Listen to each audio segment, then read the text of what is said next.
Hi, everyone. I'm here to go over recording lessons for off campus learners with the staff. So let's just start by thinking of the objective of this off campus learning procedure. We are wanting to provide digital access to the materials that are taught in the face to face classroom. Really emphasizing that we are not trying to run virtual schools as well as face to face schools. However, we do want to just leverage the technology to provide students who are possibly in circumstances where they aren't allowed or not able to be on campus at this time, maybe not getting into the country, or they may have a vulnerable person at home that doesn't allow them to come to school, but they still want to be part of ASB. So we're not trying to run virtual schools as well as face-to-face schools. We want to be really clear with that. However, we believe that there's a way that we can use technology to provide those students at home with access. So just remember that in virtual schools, we are trying to change our instruction and gear our instruction towards maximizing what we could do in a virtual classroom. For this, we want to maximize what we can do in the classroom face to face and just incorporate a little bit of technology so that those learners that are off campus will still be able to learn at ASB with us. So let's talk a little bit about the timeline. Week 1 has just finished. It's passed already, and you've probably already had your initial meeting via Google Meet with those students to introduce them to the course, to the teacher, and to the curriculum. That is already finished. We are moving into week 2, which means that the off-campus learners will now be able to start accessing the work that was done in the classroom as well as the homework. That is by posting on either Seesaw or Classroom. The only thing to keep in mind is if there's classwork that the students are doing that you wouldn't normally post on your learning platform, you would now post that classwork for those off campus learners. And now we're going to be moving into what is a little bit more of the tech heavy and the learning side, which is week 3 and onward, where we are going to be recording the critical instruction portion of the lesson or the mini lesson portion. This means that there are different ways, and we're going to go over them, where we want to capture that critical instruction via video and post that to the off-campus learners as well. That is the part we're really going to be digging into today, as well as in some future trainings. We're going to today to continue watching this video in order to see the 3 options of how you can record your lessons. The goal is to match your instructional style and not do double work. So as you listen to these scenarios, as you listen to these options, think of what matches your instructional style and what would be the least amount of extra work for you. We really want to try to minimize that for you. So reflect on which strategy you want to try. After this video, we're going to do a practice together. That's going to look like I'm going to be joining the middle school team during their SAT times. Andrew's going to be working with the high school teachers during their SAT time, which is Wednesday after school for those teachers who have off-campus learners. And the elementary teachers, if you are one of these teachers who have an off-campus learner, you already have a meeting set up with me to go through and practice what we learn in this video today. We're going to try to get this all done before September 11th so that you're off and you're ready to run for September 14th, which is Monday of the 3rd week of instruction. So that means that we'll be able to start posting our first recordings of our instruction by September 14th. All right, so during this time, your job right now is to just think which one of these styles that I'm going to go over best matches you, and then really looking at when will you be able to practice. Okay, so if you're one of these affected teachers, ES, MS, or HS, who will you be practicing with and when? So first, let's go over some of these expectations and guidelines for the actual video. Only core classes and Spanish will be offering recorded lessons. That means no PE, no music, and no art, no library. So none of those specialists will be doing this. Only the critical instruction, not the entire class, not the entire 45 or 75-minute period, will be recorded and posted. In elementary and middle school, this might look like a 15-minute mini lesson, but 15 minutes of that first critical instruction and in maybe giving the instructions of what to do. In high school, that would look like probably a minimum of 15 minutes, but it could be more for your critical instruction. All right. So again, it's only the mini lesson. So that could be the number talk and then they go off and work. That could be whatever that writing lesson is for the day, and then they go off and work. You do not need to record the off and work portion. It's only the critical instruction. So the direct instruction by the teacher. Lessons need to only be posted for students who are off-campus learners. Both in Classroom and in Seesaw, you can select the students who you want to post this work to. There's no reason that you would have to post unless you wanted to the rest of your class. This is a big one. The students' names that are in the classroom should not be said during the lesson. That is a really hard one. The more I practice this, the harder I find that.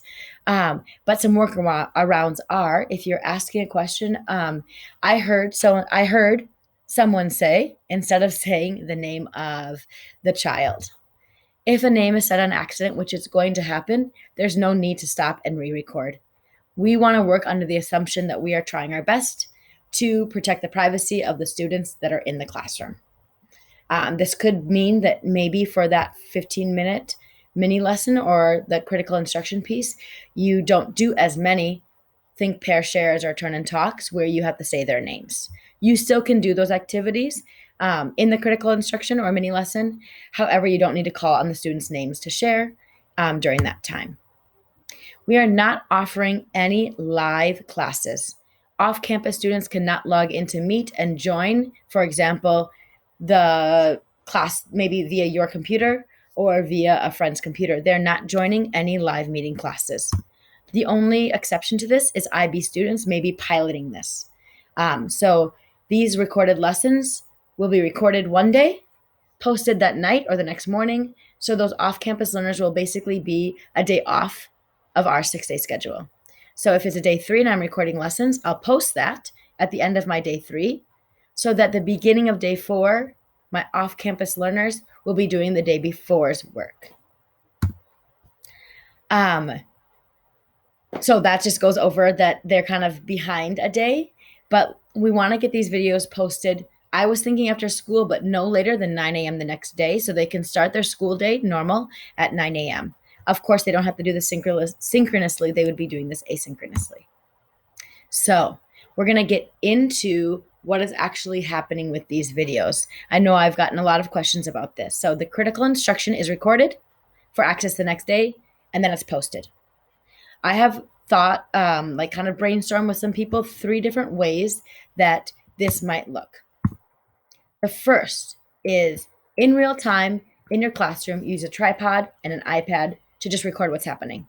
During that critical instruction piece, turn it off, and then you go about the rest of the lesson. Or some others have thought of, they want to just deliver the instruction that's on their laptop. Maybe they already project their laptop and everything that is going to happen is on there anyways, and you just record your screen.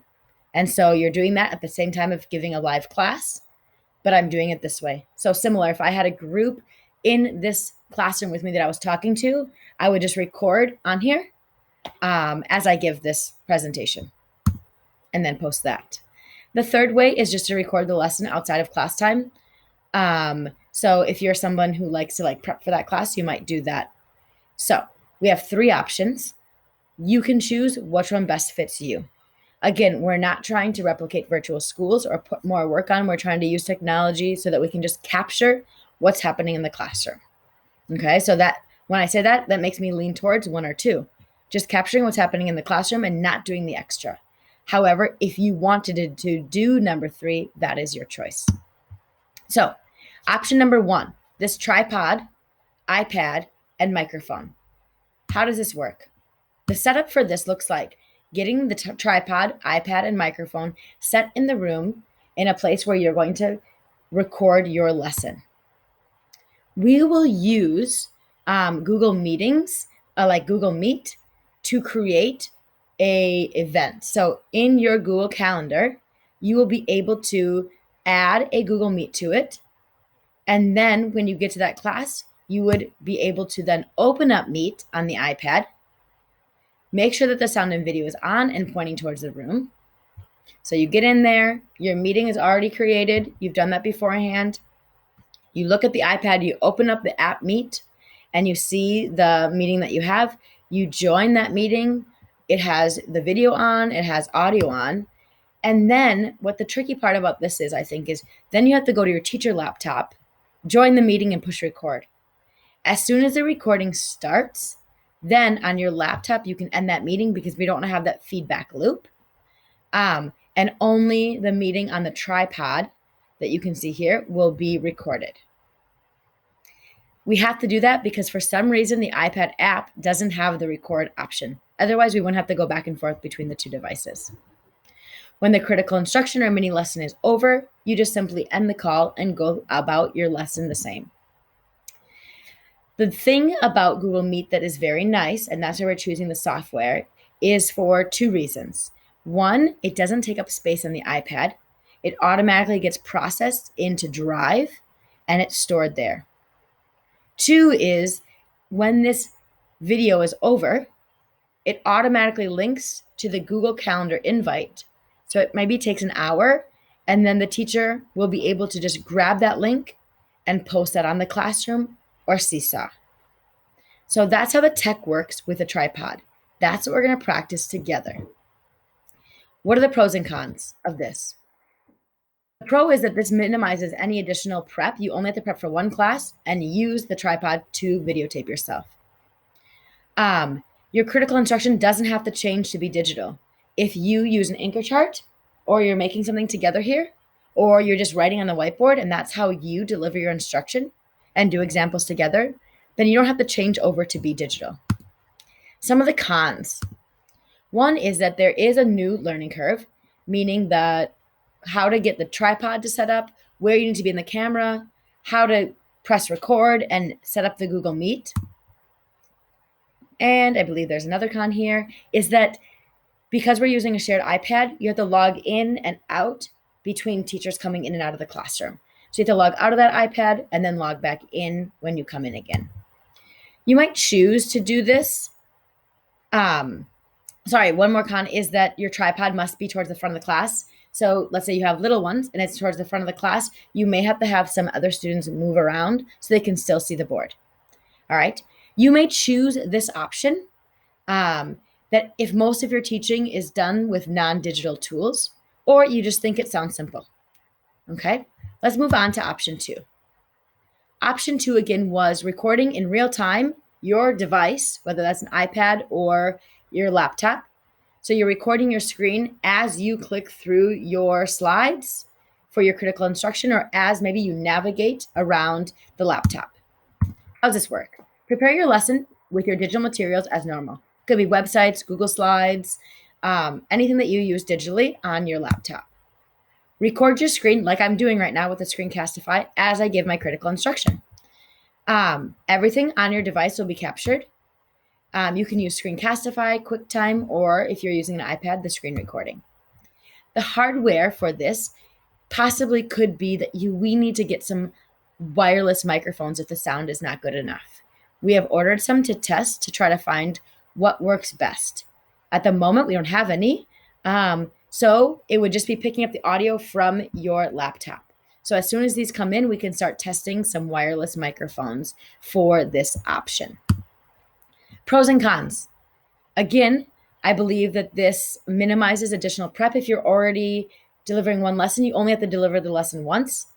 The learning curve may be lower since we've done similar things in virtual schools. Con is be careful to not to say the student's name again. Since this is live, you'll still have that thing of not to be redirecting or behavior managing students in the classroom at the same time as this direct instruction is given. And without a microphone, it might not be as clear as we want. However, I've tried it with my own personal AirPods and it sounded pretty good.